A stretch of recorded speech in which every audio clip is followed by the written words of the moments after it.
The minute I set foot in this place, I fell in love with it. Pete Filiatro is describing Agua Caliente. He first set foot in this true oasis in the desert back in 1951. Pete moved from Wisconsin with his family when he was just 12 years old. Came out driving a station wagon. I expected to see bandits running around. What he found was an amazing playground as he helped his father run their ranch at Agua Caliente. To this day, Agua Caliente is a breathtaking desert oasis with palm trees lining the main pond filled with turtles and small fish. It's surrounded by plenty of wildlife.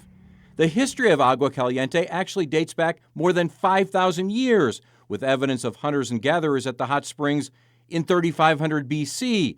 Originally, there were two springs, a hot spring and a cold spring. Historians say a Hohokam village was established near Agua Caliente in 1150 AD, and the springs were used by the Army in the mid-1800s. And they would come through from Fort Huachuca on horseback. They'd maybe overnight here or something, and then they go on up to the soldiers' camp on Mount Lemmon. Advertised as a medical and recreational destination, the hot spring was a health spa from 1877 to 1882. Various owners then ran it as a cattle ranch. One blasted the spring in hopes of increasing the water flow. It had the opposite effect, combining the two springs into one and reducing the water flow. Pete's family bought it in 1951, and for nearly a decade, he was the envy of his friends way out on the northeast side of town. It was 20 miles into Tucson High. 20 miles in, 20 miles back out. At the time, Agua Caliente's main pond was divided into two sides. One was used as a very popular swimming hole. The Filiatros were the last family to live at Agua Caliente, moving out in 1959.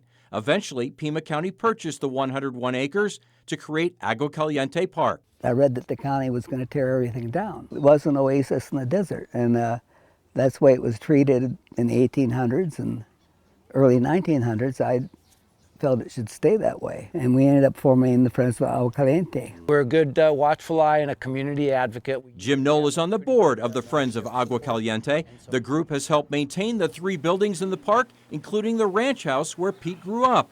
In 2009, they were able to add Agua Caliente to the National Register of Historic Places. Recently, the nonprofit helped with Pima County's main pond restoration, the year-long project including draining and contouring the pond and sealing it with a polymer in the soil. They were pumping probably about 80,000 gallons a day. And so it was pretty much just a sieve. They'd pump the water in and it'd float back into the aquifer, and it'd just be recycling it. Besides sealing the main pond, there were several other improvements, including a new pedestrian bridge to the island. The main pond makeover has received high marks from Pete Filiatro. It's been a long time coming, but we stuck with it, and the county finally relaxed and they went along with us. I want to thank you for your time. I want to let you know that we really love Agua Caliente, and it is absolutely Arizona. Thank you very much. It is.